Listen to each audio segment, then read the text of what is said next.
Kamusta na nga ba ang mga singing queens?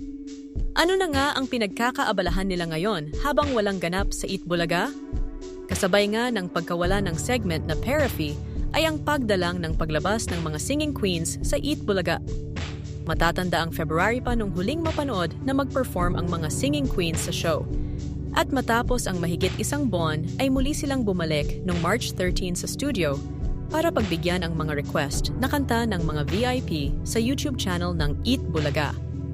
Bagamat hindi naman kasama sa regular programming ng show, pinatunayan lang nito na parte pa rin ang mga singing queens ng Eat Bulaga.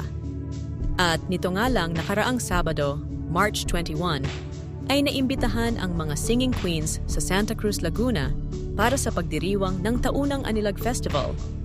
Pero ano ba ang pinagkakaabalahan ngayon ng mga singing queens habang wala pa silang regular na schedule sa Eat Bulaga?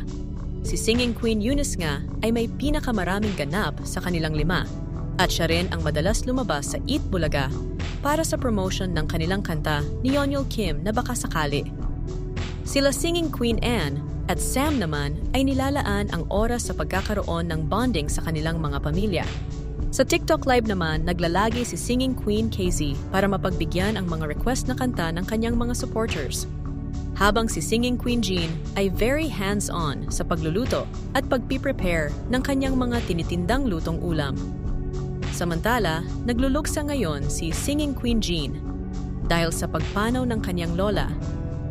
Wala na akong sasabihan, "Good morning, Nay. Pasok na po ako, Nay. Kumain ka na, Nay. Kain na po tayo, Nay."